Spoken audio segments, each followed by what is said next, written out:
Assalamualaikum warahmatullahi wabarakatuh. Alhamdulillah, wassalatu wassalamu ala rasulillah wa ala alihi wa ashabihi wa man walah, wa la hawla wa la quwwata illa billah. Alhamdulillah, segala puji bagi Allah atas nikmat dan karunia-Nya yang sangat luar biasa.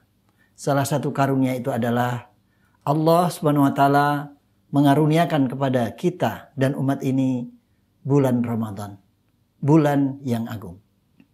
Sahabat kemanusiaan, pada kesempatan ini kita akan membahas pada serial berikutnya dari seri puasa Ramadan, yaitu tentang waktu disyariatkannya puasa Ramadan. Sahabat kemanusiaan, rahimakumullah, puasa Ramadan disyariatkan setelah Nabi Muhammad sallallahu alaihi wasallam berhijrah ke Madinah pada tahun kedua. Tepatnya pada hari Senin, tanggal 2 Sya'ban, tahun kedua Hijriah, setelah hijrah Rasulullah sallallahu alaihi wasallam. Pada saat awal Rasulullah sallallahu alaihi wasallam mulai tinggal di Madinah, Rasulullah Shallallahu Alaihi Wasallam memerintahkan kaum muslimin untuk melaksanakan puasa Asyura, yaitu puasa pada tanggal 10 Muharram dari penanggalan Hijriah, dan puasa 3 hari pada setiap bulan Qamariyah, yaitu tanggal 13, 14, dan 15. Yang biasa kita kenal dengan puasa Ayyamul Bid. Ayyamul Bid. Pada saat itu Rasulullah Sallallahu Alaihi Wasallam menegaskan dan menekankan pelaksanaan kedua puasa di atas, sebagaimana diriwayatkan oleh Sayyidina Jabir bin Samurah. An Jabir ibni Samurah radhiyallahu anhu qala, Kana Rasulullah sallallahu alaihi wasallam ya'muruna bisiyami yaumi Asyura wa yuhassuna alaihi wa yata'ahaduna indah falamma furida Ramadanu lam ya'murna wa lam yanhana wa lam yata'ahadna indahu. Rawahu Muslim. Rasulullah sallallahu alaihi wasallam menyuruh kami untuk melaksanakan puasa Asyura dan menegaskan perintah itu. Bahkan memesankan kepada kami untuk melaksanakan puasa. Namun ketika setelah diwajibkan puasa Ramadan, maka Rasulullah SAW tidak menyuruh, tidak melarang, dan tidak menegaskan kepada kami untuk melaksanakan puasa Asyura. Hadis riwayat Imam Muslim. Sahabat kemanusiaan, setelah turun perintah untuk melaksanakan puasa Ramadan, maka puasa Asyura menjadi pilihan saja. Sebagaimana yang disabdakan oleh Rasulullah sallallahu alaihi wasallam, an Abdullah bin Umar, qala Rasulullah sallallahu alaihi wasallam, inna Asyura yaumun min ayyamillah, faman syaa shamahu wa man syaa tarakahu. Rawahu Muslim. Sesungguhnya Asyura itu merupakan hari-hari dari harinya Allah Subhanahu wa taala. Asyura adalah hari dari hari-harinya Allah Subhanahu wa taala. Barang siapa yang hendak berpuasa, silahkan berpuasa. Dan barang siapa yang tidak ingin berpuasa di dalamnya, dipersilahkan untuk tidak berpuasa. Sampai meninggal Rasulullah SAW, Rasulullah SAW melaksanakan 9 kali puasa Ramadan. Sahabat kemanusiaan, proses disyariatkannya puasa Ramadan. Pada proses disyariatkannya puasa Ramadan, tidak diperintahkan sekaligus seperti yang kita jalankan puasa Ramadan sekarang ini. Tetapi ia mengalami 3 fase. Fase pertama, diperbolehkannya memilih atau at-takhyir. At-takhyir artinya adalah pilihan memilih. Bagi yang sudah berkewajiban menjalankan puasa, antara menjalankan puasa atau tidak puasa. Jadi pilihan, tidak diwajibkan pada fase pertama ini. Bagi yang tidak berpuasa, harus menggantinya dengan membayar fidyah. Dan berpuasa lebih baik daripada membayar fidyah. Menggantinya dengan puasa juga. Dalam hal ini Al-Quran Al-Karim menyebutkan firman Allah, A'udzu billahi minasyaitonir rajim. Ya ayyuhalladzina amanu kutiba alaikumusiyam kama kutiba alal ladzina min qablikum la'allakum tattaqun. Ayyaman ma'dudat. Faman kana minkum maridan aw ala safarin fa'iddatun min ayyamin ukhra. Wa 'alal ladzina yutiqunahu fidyatun ta'amu miskin. Faman tatawwa'a khairan fahuwa khairul lah wa an tasumu khairul lakum in kuntum ta'lamun. Wahai orang-orang yang beriman, diwajibkan atas kamu berpuasa sebagaimana diwajibkan atas orang-orang sebelum kamu. Mudah-mudahan kamu semuanya bertakwa. Yaitu beberapa hari tertentu. Maka barang siapa di antara kamu sakit atau dalam perjalanan, lalu tidak berpuasa, maka wajib mengganti sebanyak hari yang dia tidak berpuasa itu. Dan pada hari-hari yang lain. Dan bagi orang yang berat menjalankannya, wajib membayar fidyah, yaitu memberi makan seorang miskin. Tetapi, barang siapa dengan kerelaan hati mengerjakan kebajikan, maka ia lebih baik baginya. Dan puasamu itu lebih baik bagimu jika kamu mengetahui. Ini disebutkan dalam surat Al-Baqarah ayat 183 dan ayat 184. Begitulah fase pertama dari puasa Ramadan, yaitu fase at-takhyir, pilihan antara menjalankan puasa atau tidak menjalankan puasa tapi membayar fidyah. Kemudian berikutnya masuk fase yang kedua.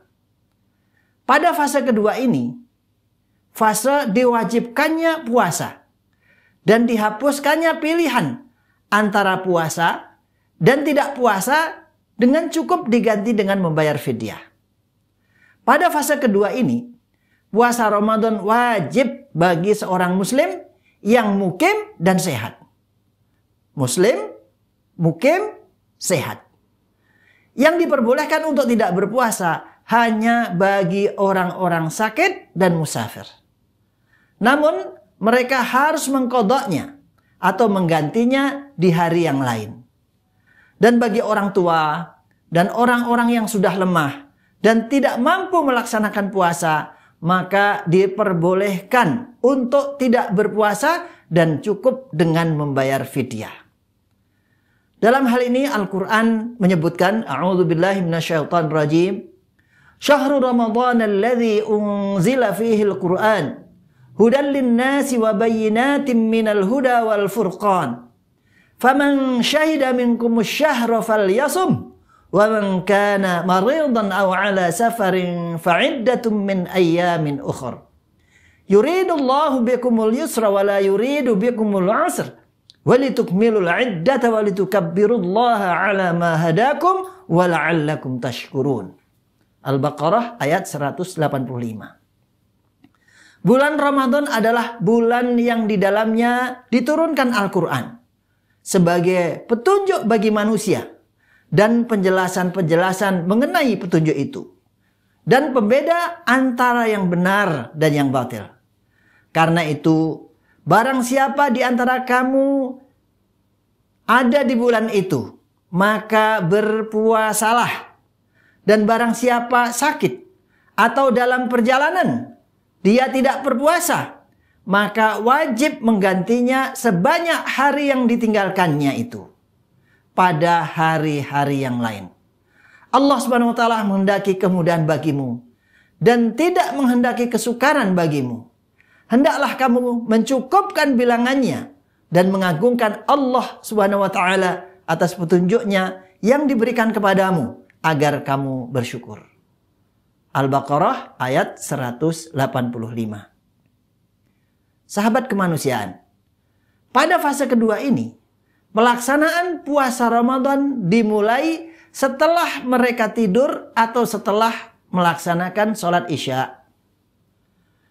Kaum muslimin yang berpuasa di bulan Ramadan itu diperbolehkan untuk makan, diperbolehkan untuk minum, diperbolehkan untuk menggauli istrinya selama mereka belum tidur atau sebelum melaksanakan sholat Isya.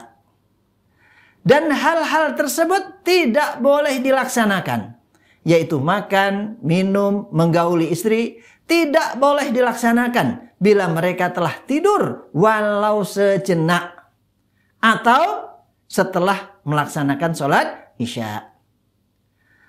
Hal ini setelah dipraktekkan umat Islam para sahabat saat itu, ternyata sangat memberatkan kaum muslimin pada saat itu. Dikisahkan bahwa ada seorang sahabat bernama Qais ibnu Sirmah al-Ansari. Qais ibnu Sirmah al-Ansari. Ya, Qais ibnu Sirmah al-Ansari. Dari yang bekerja seharian. Jadi Qais ibnu Sirmah al-Ansari, dia bekerja seharian. Ketika datang waktu buka berpuasa, waktu maghrib pulang ke rumahnya, ia datang menemui istrinya. Dan ternyata istrinya tidak menyiapkan makanan atau tidak ada makanan di rumah. Maka ia atau istrinya Sirmah, Qais ibnu Sirmah tadi, pergi mencari makanan untuk berpuasa. Dan itu tidak lama karena kecapean. Namun ketika sang istri pulang ke rumah dengan membawa makanan, ternyata sahabat Ansor, Qais ibnu Sirmah al-Ansari tadi, telah tertidur dan tidak sempat makan sedikit pun dan tidak sempat minum sedikit pun yang masuk ke dalam perutnya. Pada keesokan harinya, dia mengalami hal yang sama, yaitu kerja keras di siang hari. Dan pada siang hari itu, dia pingsan karena keletihan. Imam Al-Bukhari rahimahullah meriwayatkan tentang sahabat Rasulullah SAW, Al-Bara ibnu Azib, yang bercerita, Kana ashabu Muhammadin sallallahu alaihi wasallam, idza kana ar-rajulu sha'iman fahadara al-iftaru fanama qabla an yuftara lam ya'kul lailatahu wala yawmahu hatta yumsiya. Wa inna Qais ibn Sirmata al-Ansari kana sha'iman falamma hadara al-iftara ata imra'atahu faqala laha a'indaki ta'am? Qalat la, walakin antaliqu fa'atluba laka. Wa kana yawmahu ya'malu faghalabathu 'ainahu faja'athu imra'atuhu falamma ra'athu qalat khaybatan laka falamma intasafa an-naharu ghashiya 'alayhi fadhukira dhalika lin-nabiyyi sallallahu alaihi wasallam fanazalat hadhil ayah uhilla lakum lailatas siyamir rafathu ila nisaikum fafarihu biha farahan syadidan wa nazalat wa kulu washrabu hatta yatabayyana lakumul khaytul abyadu minal khaytil aswadi minal fajr. Rawahu Al-Bukhari. Sahabat Nabi Muhammad SAW pada awalnya ketika ada seseorang yang berpuasa, kemudian saat datang waktu iftar, kemudian ia tertidur sebelum iftar, maka malam itu ia tidak boleh makan semalaman. Begitu juga siang harinya, ia tidak makan hingga sore hari. Pada saat itu, Qais ibnu Sirmah al-Ansari melaksanakan puasa. Saat datang waktu iftar, ia mendatangi istrinya dan berkata, "Apakah kamu punya makanan?"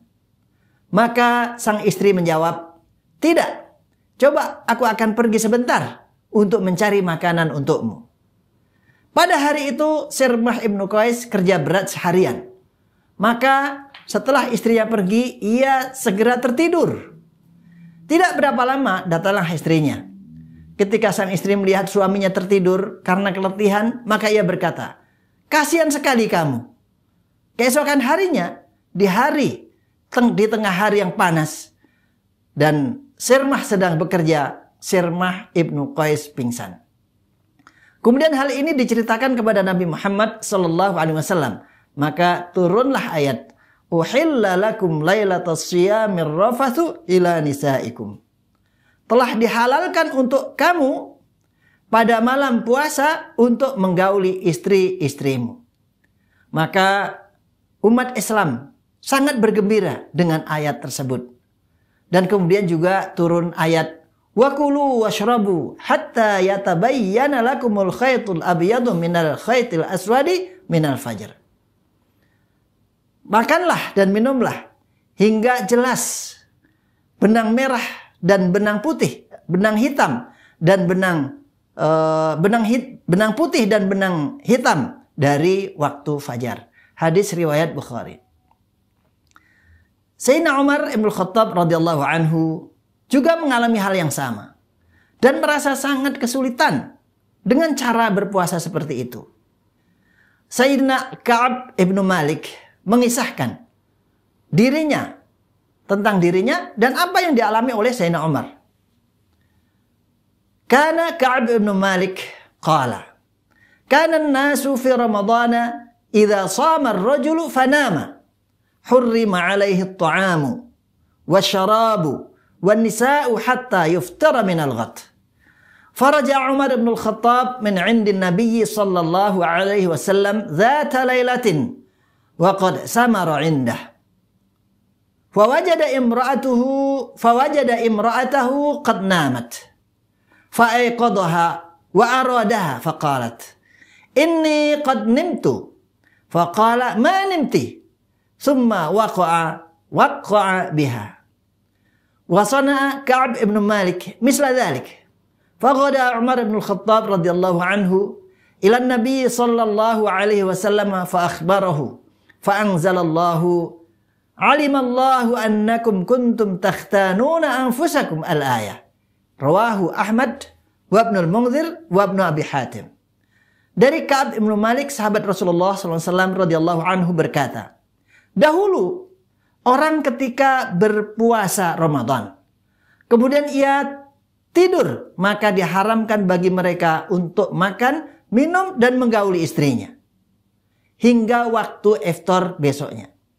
Maka Umar bin Khattab radhiyallahu anhu suatu saat pulang dari Nabi Muhammad SAW pada suatu malam. Karena malam itu Umar berbincang-bincang malam dengan Nabi Muhammad SAW. Sesampainya di rumah, maka ia mendapatkan istrinya sudah tidur. Maka Umar radhiyallahu anhu segera membangunkan istrinya dan ia ingin menggaulinya, melaksanakan hubungan biologis. Maka sang istri berkata, "Aku sudah tidur." Maka Sayyidina Umar berkata, "Kamu belum tidur." Kemudian Umar radhiyallahu anhu menggaulinya. Ka'ab bin Malik juga melaksanakan hal yang sama seperti apa yang dilaksanakan oleh Sayyidina Umar.